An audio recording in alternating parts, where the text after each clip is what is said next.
Bismillahirrahmanirrahim. Assalamualaikum warahmatullahi wabarakatuh. Alhamdulillah. Nahmaduhu wa nasta'inuhu wa nastaghfiruh. Wa nusalli wa nusallimu ala rasulillah wa ala alihi wa sahbihi wa ba'd.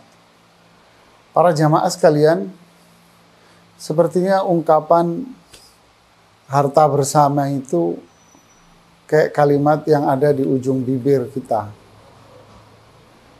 Jadi kalau suaminya wafat, kerap kali dikatakan ini harta bersama. Kalau saya ditanya tentang permasalahan ini, saya tidak bisa menerima kalimat ini seutuhnya. Kenapa? Karena banyak fenomena di masyarakat ini yang dimaksud dengan harta bersama ini, sepertinya, semoga saya tidak salah, ya, dengan seorang laki-laki ijab qabul. Saya terima nikahnya fulana dengan mahar sekian tunai.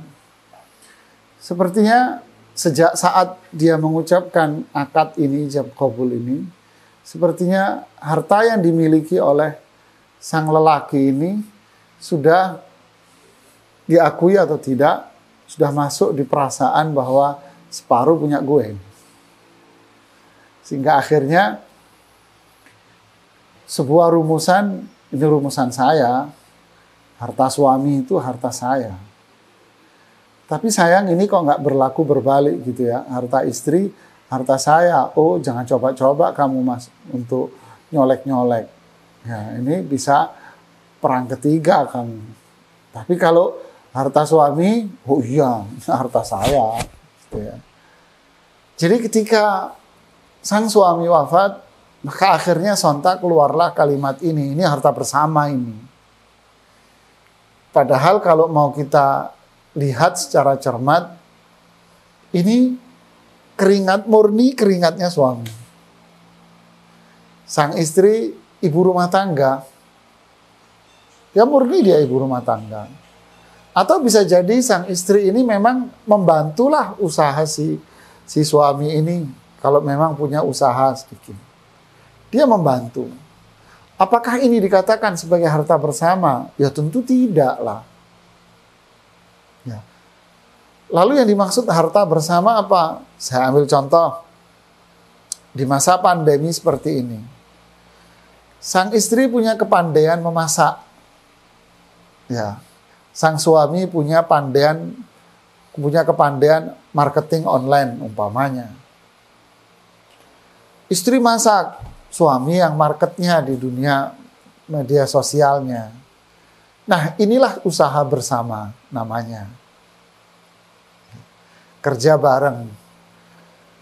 Saya ditanya, suami istri nggak punya anak, tapi punya sawah.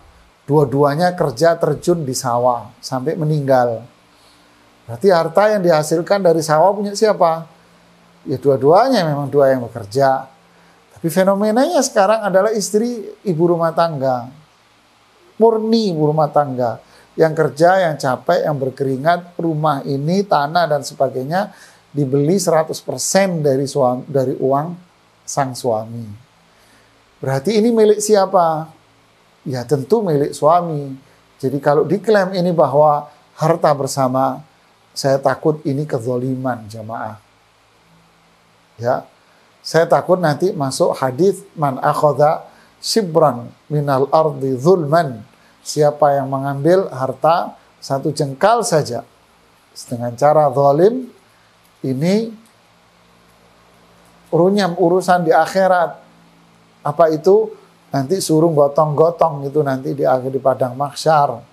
Nanti dicekikin di leher kita. Bukan hanya itu saja. Ini termasuk memakan harta. La ta'kulu amwalakum bainakum bil batil. Ya, janganlah kalian wahai orang-orang beriman memakan harta di antara kalian dengan cara yang batil.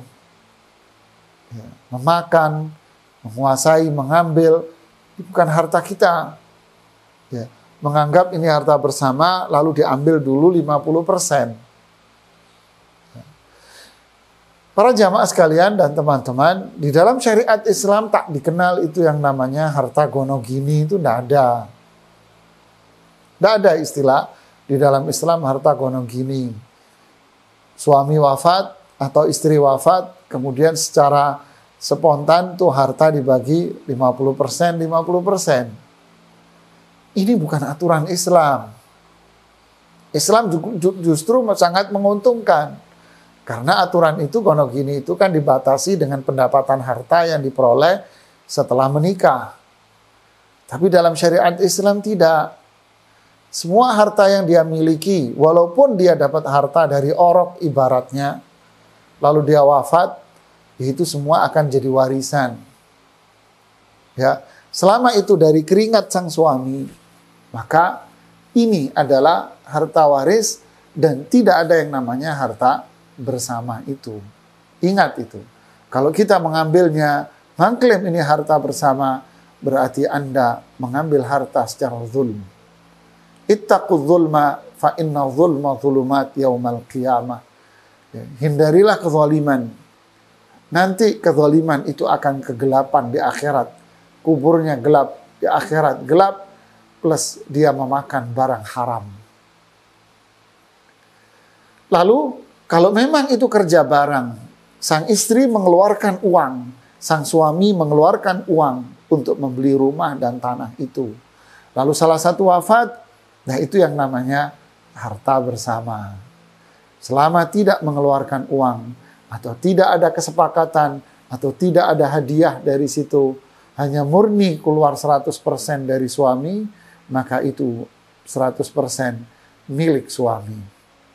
Jadi, berhati-hatilah para jamaah. Ya. Hati-hatilah dengan klaim-klaim ini harta bersama. Apakah kita mau nanti di akhirat membawa membawa pahala segunung? Pahala sholat, puasa, zakat, ini, itu. Kita bawa pahala segunung. Lalu apa mau? Tiba-tiba pahala kita ini habis ludes. Gara-gara apa? Gara-gara kita memakan harta orang lain. Kalau Anda mau, lakukan. Kalau saya nggak mau. Assalamualaikum warahmatullahi wabarakatuh.